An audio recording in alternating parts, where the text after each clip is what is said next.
Hello दोस्तों, नमस्कार। आइए आज फिर एक प्रेरणादायक कहानी के साथ हम आपके साथ लेके आए हैं। एक गरीब किसान की प्रेरणादायक कहानी। बहुत समय पहले की बात है। एक छोटे से गांव में एक गरीब किसान हरिदास रहता था। उसका जीवन संघर्ष से भरा हुआ था, लेकिन उसकी मेहनत और ईमानदारी की मिसाल दूर दूर तक दी जाती थी। हरिदास के पास थोड़ी सी बंजर जमीन थी और वह बड़ी ही मुश्किल से खेती कर पाता था। हरिदास के पास के लिए एक पर्याप्त साधन नहीं था, तो अच्छे बीज थे, ना ही कोई बैल, ना हल, ना बारिश के भरोसे वो उसकी फसल होती थी। लेकिन कई बार सूखा पड़ने या अधिक बारिश से उसकी फसलें खराब भी हो जाया करती थी और बर्बाद भी होती थी। बहुत सारी गांव के जमींदार और महाजनों से कर्ज लेना उसकी मजबूरी थी, लेकिन समय पर कर्ज ना चुका पाने के कारण उसे हमेशा ताने सुनने को मिलता था। बेचारा हमेशा ही परेशान रहता था। हरिदास के पास कोई दूसरा विकल्प ही नहीं था। वो सोच विचार करता था, बहुत मेहनत करता था, इसलिए वह मेहनत करता रहा। सुबह से शाम तक खेत में काम करता ही रहा। अपने परिवार का पेट पालने के लिए कभी वो हारा नहीं, थका नहीं। मोटी मोटी मजदूरी भी करता था। उसके पास बस एक ही विश्वास था कि मेहनत कभी बेकार नहीं होती। बेकार नहीं होती। एक साल गांव में भयंकर सूखा पड़ा। ना तो बारिश हुई, ना ही कोई फसल हुई। गांव के कई किसान ने हार मान ली। कुछ ने जमींदारों के खेत में मजदूरी शुरू कर दी, तो कुछ गांव छोड़ दिया। हरिदास के पास अब खाने के लिए भी अनाज नहीं बचता था। बहुत परेशान हो गया था, लेकिन वो कर भी क्या कर सकता था। सूखे की मार तो उसे झेलनी थी।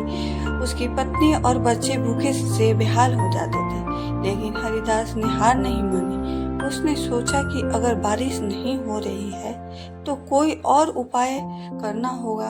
उससे पुराने ग्रंथों में पढ़ा कि जमीन के अंदर भी पानी हो सकता है। वो खुद ही अपने खेत में कुआं खोदने लगा। गांव के लोग उसका मजाक उड़ाने लगे, उल्टी सीधी बातें करने लगे।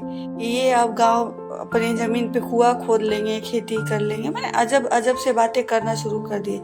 रामदास अपना काम करते गया, वो किसी की बातों में नहीं आया। जमींदार कुएं नहीं जब सरकार और बड़े जमींदार कुएं नहीं खुदवा सके तो ये गरीब किसान क्या कर लेगा। ये सारी गांव की लोग बातें करते थे, लेकिन हरिदास ने कभी किसी के बातों पे ध्यान नहीं दिया। लगातार कई महीने की मेहनत के बाद आखिरकार उसने पानी मिल ही गया। कुएं से पानी निकालकर उसने अपने खेतों की सींचना शुरू कर दिया और धीरे धीरे फसल उगने लगे। जब पूरे गांव में भूखमरी की स्थिति थी, तब हरिदास के पास खेत हरे भरे थे। गांव के लोग उसके ये मेहनत करने का जो तरीका देख के बहुत वो हो गए कि हमने हंसी, बहुत उसका मजाक उड़ाया, लेकिन फिर भी उसने अपना भरोसा नहीं छोड़ा। अपना काम करते गया। ये तो सराहने करने लगी। कई किसान उसके पास गए, उसने खेती के लिए नए तरीके सीखने लगे। हरिदास ने बिना किसी स्वार्थ के सबको अपनी विधि दिखाई। धीरे धीरे गांव के कई किसानों ने कुएं खोदना शुरू कर दिए और कुछ वर्षों में पूरा गांव समृद्ध हो गया। हरिदास की मेहनत और आत्मविश्वास से उसे एक सम्मानित किसान बना दिया गया। राजा को जब इस बात का खबर मिला तो उन्होंने हरिदास को बुलाया, उनकी मेहनत की सराहना की और उनको बहुत इज्जत सम्मान दिया। तब राजा ने उनसे पूछा कि गांव के किसान को प्रशिक्षित यानी शिक्षा देने के लिए जिम्मेदारी मैं तुम्हें सौंपता हूँ। तब रामदास बहुत चकित हुआ। उसने बोला, महाराज, आपकी जैसी इच्छा, हम अपने तरफ से पूरी कोशिश करेंगे कि हम सबको खेती बाड़ी के बारे में कुछ जो जान सके बता सके।